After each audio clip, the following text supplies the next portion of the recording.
Hey, I'm back from the ULRI Research Symposium. Long story short, went amazing, got to do some amazing things. I not only went as an intern of UL Standards and Engagement, but I went as a member of the inaugural committee, the Youth Advisory uh, Committee for the ULRI, it's like sister organizations. But it was an amazing conference, and there's amazing things I got to do. I got to kick off a symposium for the first time in my life. I got to do my first or second panel. I really can't remember. Um, and it was just great, right? And I think what was interesting, I'm just going to like spit out like a bunch of thoughts and just have this be like my own whiteboard of sorts. What was really amazing about this conference was that at first I was worried because last year I also went to last year's conference.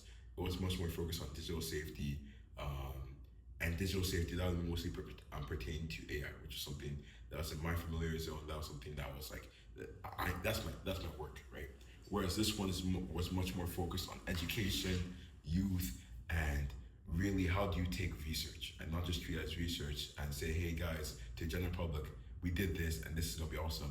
But how do you actually take it and make that something that's impactful to them, like make it something they understand, right? Because there's a very big difference. So I was worried how I was worried how I was going to align, right? Just to be honest, I think it aligned fairly well. I don't think it was a one-to-one like the last year's one was, but I do think it was something where I did take a lot of use of components, not only because I'm doing stuff in education, because I have stuff like Big Think AI, where we're trying to make AI more accessible, but even just in the general idea of doing research. Research is not something that exists in isolation. So knowing how to operate that research in a community, in a larger community, was really helpful. Getting a lot of insights. But also, I'm just really interested in how the future of education. I think education right now, especially with the advancements in technologies like AI, are really showing the systems really showing fractures, right? Or really the fractures that were already showing before are really getting deeper, and it's scary. It's not scary, but it is worrisome. And I think seeing not only people, educators' perspectives, leaders' perspectives on the future of education, but also seeing people who are in a K to 12 or just people in the undergrad or the postgrad or whatever, seeing their opinions and their thoughts about the future was really inspiring and really interesting. It got me thinking about what that future may be. Right, I think there's a lot of conversation about shifting away from the I'm teacher, your student framework, and more so really shifting to a more communal framework, whether it be with having more than one teacher in a classroom and having a teacher no longer just be generalist, but allowing them to be specialists, right? So having someone who's maybe more focused on this aspect of the class, and maybe having someone who's focused on this aspect, and maybe even having students be more of collaborators in the classroom experience, which I think is something that's really interesting. Because to be honest, I think it's an amazing idea. How it works in actual implementation is really interesting because students are people, and people, I don't say are lazy, but people have a million things going on, right? So as people, it's not every time where we'll prioritize um, subject A or point A, just because point B, C, D, E, F, G, H, I, J, K, L, M, N, O, P, any one of those could be way more important in our lives. I think the more responsibilities we put on students to be critical parts of that framework, it's a bit of a risk, and that how well do they actually perform, right? Because like there's obviously like we can talk all day like, oh, this is really amazing and students want this, but like will they actually perform with it is another question.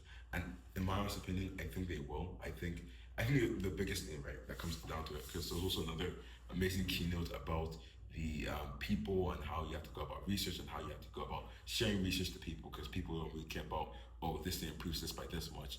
um I think when you come really down to foundation, it's a culture, right? At the end of the day, and we can't, like, for the future of education, for all this future talk we have, it really does require a change of culture. And it's not that changing a culture is impossible, because we've seen it. Like if you look at 2026 and you look at 2006, anyone will tell you that the culture of America, just America alone, is different, right? I think being very intentional about how you want to change that culture and kind of building a culture of research, a culture of curiosity, I think is something that's important, and not just subjugating the research community and the intellectual community and just everyone in general to the flaws of the current culture, right? But actually pushing the culture to evolve, but also have researchers evolve in tandem.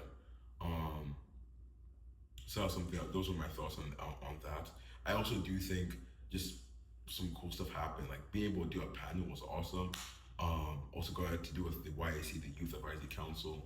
So that was also a really great experience. I do think this conference compared to the one last year, I was much more social with the interns, which was something I really did appreciate because I do think, especially as this conference was a one-to-one alignment with the work I was doing. I do think those little connections between the interns and myself do really play a pivotal role in the experience, not just in terms of the enjoyability of the experience, but in terms of future collaborations. And that future collaboration could be something as simple as, hey, it's much easier to ask you a question because now we've argued over Uno for like 2 hours, right? Or it could be something more complex. It's like, okay, I really now understand your project on a deeper level, right? Because we had longer conversations about why you're doing it and the stuff you're seeing. And I'm like, okay, that actually connects with my work because organizations are connected components, and as such, if something really interesting is happening here, like something is vibrating, right, in this web, then it's very likely that vibration in the north is affecting the components in the south, right? I know I didn't do the best alignment of that, but still, you get the point. So I think that was really, really helpful to me. And there's a lot of collaborations I really do see happening in the future. I know myself and the strategic intern, I've been talking to her a lot more because I'm just trying to see where the company as a whole is trying to transition to as they change strategies. So that's really awesome. Um, Also just seeing a bunch of amazing people. I think last year, coming just as an intern, my focus was just on everyone broadly, right? But I think this year, getting to see a bit more of the behind the scenes, I really did love to see just how amazing people are. The organizers put so much work. Yeah, you can see it from like the 150 plus meetings with people. You could see it with the interns. Like there was, I think, a graphics intern, I believe. She was doing the graphics. I kid you not. I kid you not. It was probably the best graphics I've seen, or just like the best handling of graphics I've seen in a research conference in my life. I really, really, like anything in the future, if I do anything like a research conference or anything of the sort, I would really, really love to contact her and just like pick her brain on how they went about that. Cause like, okay, this is something where it's no longer just like watching people talk, but actually the the graphics seem to evolve with it in different ways. I don't even want to get into that right now. Other interesting parts, there's a lot of good panels, not just my own, but also panels about internship impacts, panels about how you build communities of and get people into STEM and research, which is something I'm really, really passionate about. I don't think has to be AI research, but just research in general. I do think everyone should be a researcher, right? It's similar to what I was saying yesterday, or if I upload that video. It's similar to the idea that everyone is really a leader, right? I think the same thing is true with everyone's a researcher.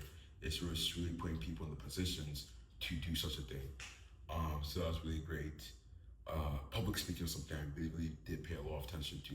Um, Maybe because I had to public speak a bit for this conference, but I think this is something that I'm becoming much more aware of my own limitations, my own strengths, and as such, I'm really learning to treat as like not even a sport, but just something to really just be fascinated by. Like the two of my peers in particular, I'm not going to say their name. I can tell them in private, but they're such great public speakers. And it's really, really awesome to see because they're very different in their backgrounds and even the way they publicly speak, and just to see how they're able to have this cadence, this articulation, this enunciation, and really handle themselves. I think they're able to really bring life into the most mundane things, and something I really do hope to recreate in my own public speaking skills.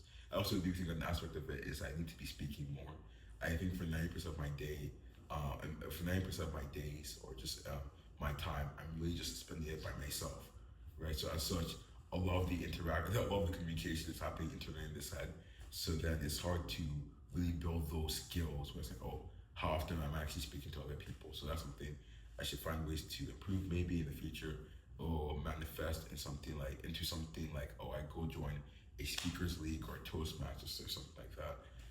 I do also hope to do a TED talk one day, so I really want to make sure I have the skills. Other interesting components, um, social skills are a very important thing. I've really come to love them just as something to also observe, just like public speaking. I do think I don't think they're a soft skill. I think often social skills are seen as a soft skill, but they're a very hard skill, and something you can easily pay attention to, and something you can actually improve if you understand how they work. If you understand these skills on the table, then you'll be able to say, okay, let me refine this, let me refine this. You, like one, a really big one for me is knowing when to speak and knowing what to say. And that can seem really bad. Oh, you're just trying to say the right thing, but I don't think it's like that. I think just knowing, like very often, when I'm talking casually to people, um, there might be a thought that pops up in my head, or maybe a joke, and my first reaction is like, okay, let me just say this joke out loud because like it's here in my head. So the next place it has to be is out my mouth. But often what I found is that even just thinking about the thing for a couple more seconds does allow for most likely a better future. I do appreciate the refinement of that as a skill. Also just knowing how to really care for people, whether it be in terms of how you ask them questions in a conversation. Because there's another thing I really do think the underlying theme or the underlying emotion or thought in this conference was really just my admiration for my peers. But I'll get back to the story. There was a peer I was at a lunch table with some like C-suite people, and really I was just lost into my own thoughts. So I was like, man, the questions, the answers I gave to the panel, blah blah blah. I could have done this better. I could have done this better. I'm on this table, and they did talk to me. I wasn't the most engaged. I won't say I wasn't engaged, but I was like I was answering. But I was like obviously my heart wasn't into it. And then my peer, it was not only that his heart was into it, but also just the questions he asked. It was like it wasn't just like bland. It wasn't like ChatGPT questions. It was like professional interview questions.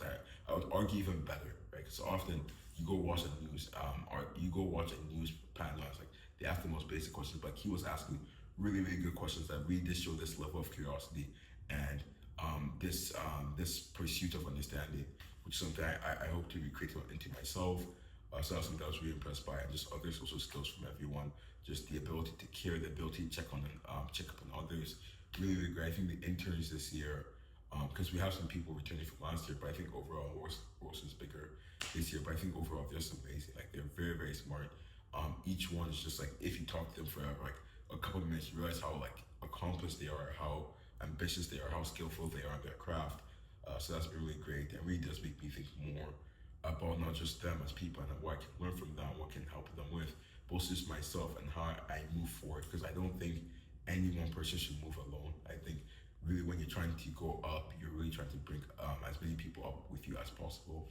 I think to me, I think it really comes back to something that's been an underlying motivation, which is really just building community and figuring out the best way to do that. Because when you see a really great community in action, it's like the most inspiring thing possible. Um, what are some other thoughts I did have? Overall, just a great conference. Some of the food, if I was just to talk about food for a second, because I love food, I think the protein was really good, and the carbohydrates were just like not good. I think it's weird. I don't know why that was the case. The dessert on the first day was really, really good. It was like some layered dessert, cheesecake, jelly, something, something, something. But it was really, really good. And they really outdid themselves with that themselves. But yeah, I don't know. I think there's obviously more thoughts I have pertaining to youth and education. I think it's something I could talk about for days and days on end. And I think as the days go on, I'm definitely gonna be sneaking more of the ideas I got from the conference in just my general work, whether it be in the future of Star Labs and what I want to do just beyond just pursuing the world model. Maybe it's like okay, maybe using social media as a means to get more people into research, and so you don't have to be someone who's a PhD at Stanford to do research. You could just be someone who's going to University of Maryland College, and you're just like trying to pursue an idea they think is awesome. Um, or just more so with Big Think AI, really getting back into that because I think I've been very distant from the larger operations of Big Think AI, more focused on the more applied aspects and looking to how can we reform Big Think AI to be more impactful and not just like okay we have presentations every week and we do hackathons, but actually get people really really into the weeds of AI work and research to the point where they no longer feel like they're being given weeds or given plants, but now they feel like gardeners, right? So there's a lot of thoughts I have, but I think just for the sake of time and just for the sake of going to go eat food, I haven't eaten food in a minute, I will wrap it up here. So besides that, I have nothing else to say. So have a great day.